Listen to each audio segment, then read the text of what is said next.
वही हाल हुआ, व्यापारी आ रहा है, गब्बर आया। जीएसटी जो आज एक गब्बर सिंह टैक्स जो जैसा बोला था अध्यक्ष जी, वो फार्म में भी हम 18% जीएसटी दे रहे हैं। ये सरकार केवल और केवल अत्याचार अन्याय कर रही है। अपने अध्यक्ष को नहीं रोक रहे हैं, अपने अध्यक्ष को नहीं रोक रहे हैं, भाजपा का कार्यक्रम नहीं रुक रहा है। यहीं का रहे वाला ही जाप कहाँ बनारस छोड़ के, तो लटके झटके तो वो अपने बनारस में भाषा है, काशी में कब या बड़ा लटक झटक के चलत हुआ।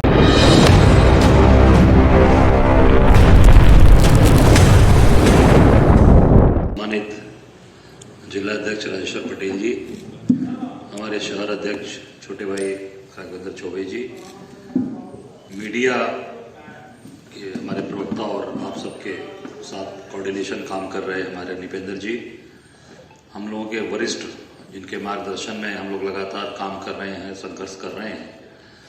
तबीयत अस्वस्थ होने के बावजूद भी देखिए हर जगह उपस्थित रहते हैं, ऐसे आदरणीय सतीश चौबे जी, पूर्व अध्यक्ष हम लोग के बड़े भाई, जिनका हम लोग के साथ शुरू से मार्गदर्शन और जहां जरूरत आवश्यकता पड़ती है पार्टी को हर जगह खड़े रहते हैं, ऐसे पूर्व अध्यक्ष प्रजानाथ शर्मा जी, हमारे सबके वरिष्ठ और जिनके मार्गदर्शन में पूरी कांग्रेस पार्टी लगातार हर संघर्ष करती है और इनका स्नेह प्यार मिला रहता है, ऐसे पूर्व अध्यक्ष बड़े भाई अनिल श्रीवास्तव जी, आगे बगल में बैठे हमारे भाई और प्रदेश के पूर्व सचिव हमारे ओम प्रकाश ओझा जी, बगल में बैठे हम लोगों के पिंडरा विधानसभा के जो हमारे बैकबोन के रूप में हमेशा काम करते रहे, आज भी मेरे बैकबोन हैं, बड़े भाई आदरणीय श्री प्रकाश सिंह जी जो वरिष्ठ उपाध्यक्ष हैं जिले के, यहाँ पर उपस्थित हमारे सभी सम्मानित साथियों, हमारे वरिष्ठ सभी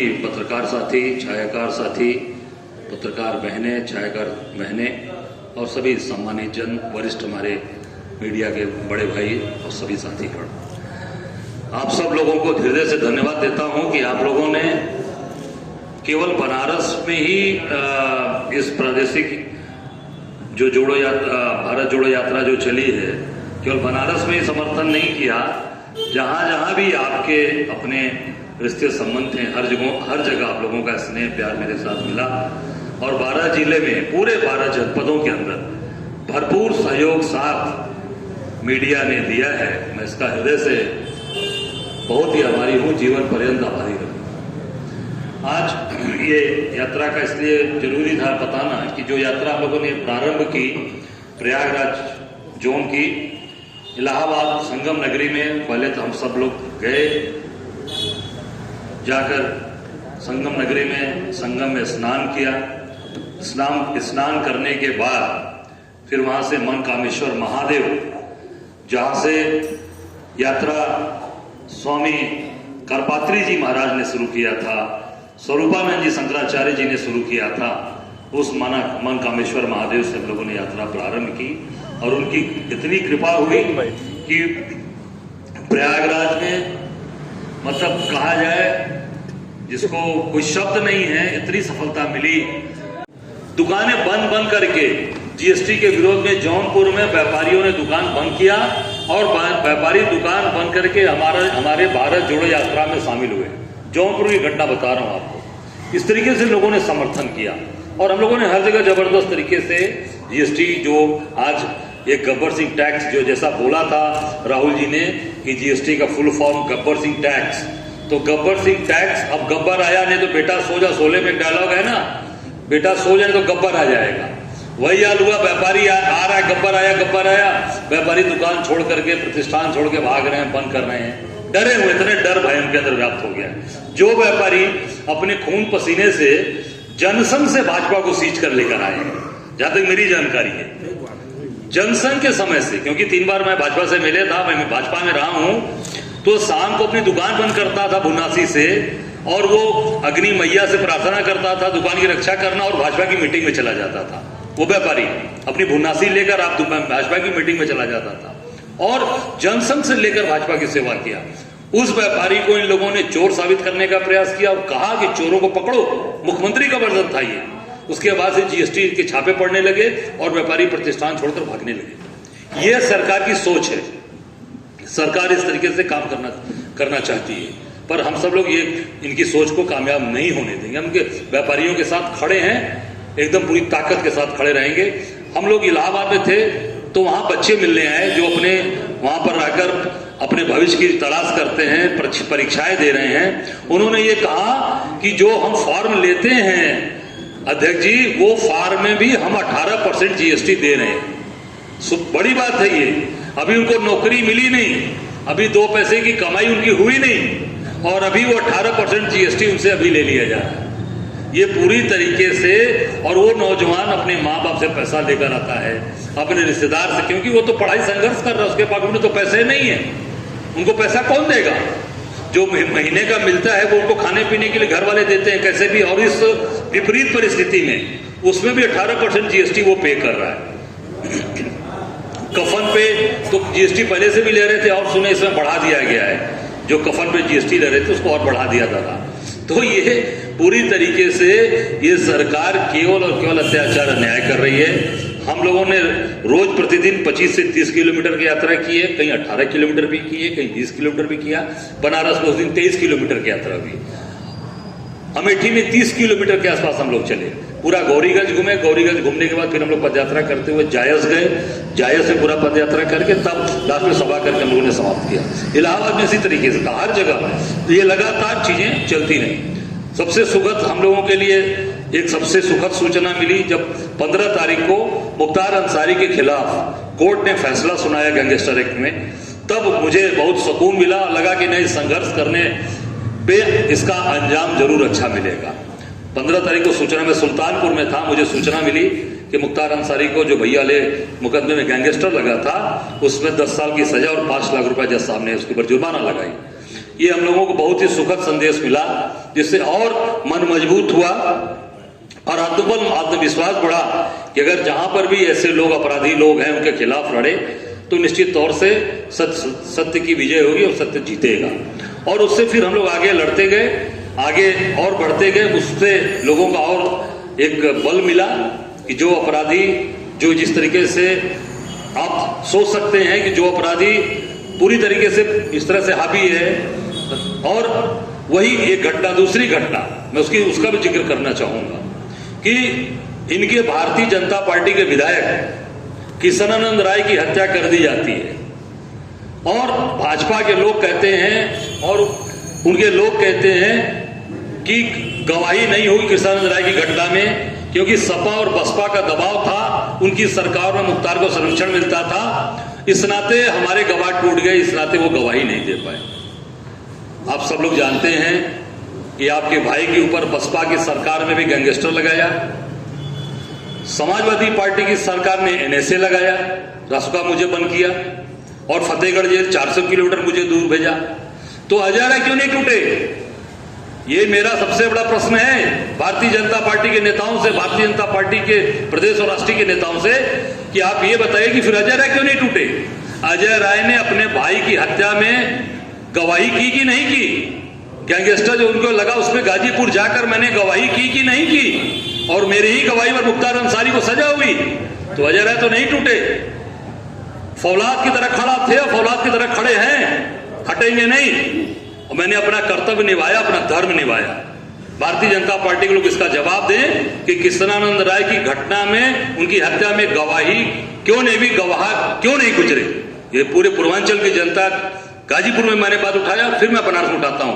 बनारस की जनता जानना चाहती है कि किशनानंद राय की घटना में बात ये बताएं कि गवाही क्यों नहीं की, क्या कारण था गवाही न देने का, ये रिश्ता क्या कहलाता है?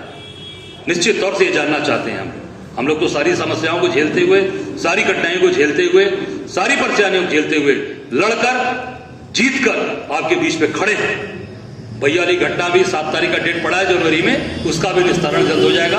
और मैं न्यायपालिका को हृदय से धन्यवाद देता हूं, और जो विद्वान न्यायाधीश ने निर्णय दिया उसका हम सभी लोग खुले दिल से स्वागत और जज का अभिनंदन करते हैं। निश्चित तौर से ऐसे लोगों के खिलाफ, जो ऐसे लोग हैं उनके खिलाफ ऐसी कार्रवाई होनी चाहिए। पर भाजपा के लोग जो बड़ी बड़ी बात बोल रहे हैं, जो सत्ता के बल पर कुछ भी करा सकते हैं कर रहे हैं, पर इनके लोग जो उसमें गवाह थे वो क्यों टूट गए, क्यों नहीं गवाही की? आप सत्ता के बल पर घर गिरवा दीजिए, मकान गिरवा दीजिए, पर आपके जो लोग थे उन्होंने गवाही क्यों नहीं किया? ये सबसे बड़ा प्रश्न है। और ये जानना चाहते हैं, सब लोग जानना चाहते हैं, हर व्यक्ति हर आदमी जानना चाहता है। अब आप सब लोग निश्चित तौर से आप सब लोगों की भी ये अंदर से जरूर अंदर से उत्कंठा होगी कि आखिर में क्या हुआ, क्यों नहीं गवाही किया। कहते सपा बसपा ने दबाया, तो हमें नहीं दबाया, हमें तो गैंगस्टर से NSA में सब में लगाया और फतेहगढ़ जेल भेज दिया, 450 किलोमीटर दूर मुझे भेज दिया, जहां कुछ नहीं था मेरा। पर कांग्रेस के लोगों ने मेरे साथ हमेशा खड़े रहे, मेरा साथ दिया। कांग्रेस का एक एक कार्यकर्ता, चाहे वो फर्रुखाबाद का हो, फतेहगढ़ का हो, बनारस का हो, हर जगह लोगों ने मेरा साथ दिया, जम के मेरे साथ खड़े रहे और एक एक चीजें हमारे साथ खड़ी रही। हम लोग बिना रुके बिना थके लगातार चल रहे हैं, इस सरकार से लड़ रहे हैं। और जो 45 साल में जितनी भी बेरोजगारी महंगाई कभी नहीं हुई, आज इस सरकार में लगातार वो होती चली जा रही है, बढ़ती चली जा रही है। राहुल जी का जो निर्णय है उस पर हम लोग अडिग हैं राहुल गांधी के साथ। और जो ये बड़ी बड़ी बात कोरोना पे बोल रहे हैं, तो आज उनके एक्स डायरेक्टर गुलेरिया का बयान भी आ गया कि हिंदुस्तान के 90% लोग हार्ड इम्यूनिटी हो चुकी है, यहां पर जो वेरिएंट आ रहा है वो असर नहीं करेगा। ये परेशान है, केवल राहुल गांधी की भारत जोड़ो यात्रा से परेशान हो चुके हैं और घबराए हैं, क्योंकि हम लोग जो यात्राएं जिले में करके आए हैं, हर जगह भरपूर समर्थन, हजारों हजार की संख्या में। जैसा आपने बनारस में देखा, ऐसे ही स्थिति अमेठी में थी, ऐसे ही स्थिति प्रयागराज में थी, ऐसे ही स्थिति गाजीपुर में थी, जौनपुर में थी, मिर्जापुर में थी, सोनभद्र में थी। हर जगह लोग मजबूती से खुलकर आ रहे हैं और साथ दे रहे हैं, कहीं कोई पीछे नहीं है। तो इसी नाते इनकी हवा खराब है, कैसे इस यात्रा को डिस्टर्ब किया जाए और कैसे राहुल जी की यात्रा को रोका जाए। और अकेला चिट्ठी किसको लिखा? राहुल गांधी जी को। और भी किसी संस्था को चिट्ठी लिखा?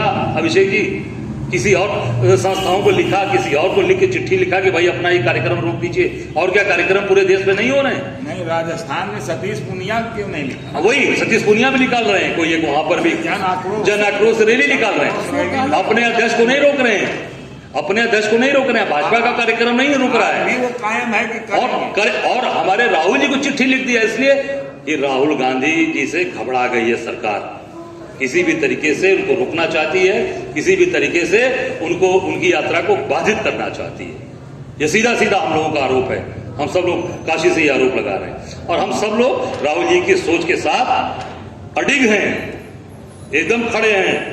हाथी के पांव में सबका पांव, अंगद के साथ हम लोग खड़े हैं, अंगद की पांव की तरह जड़कर खड़े हैं, पीछे कहीं नहीं हटेंगे। हम सब लोगों का साथ है उनका। 3 तारीख को उनका यात्रा उत्तर प्रदेश में आ रही है, भव्य और हिंदुस्तान का सबसे ग्रैंड हम लोग उनका वहां पर उनका सम्मान करेंगे, उनको जो है उनको सम्मानित करेंगे। सबसे ग्रैंड तैयारी चल रही है हमारी कि लाखों लाख लोग उत्तर प्रदेश के लोग राहुल गांधी जी का स्वागत करेंगे, उनकी यात्रा में शामिल होंगे। ये हमारी तैयारी चल रही है।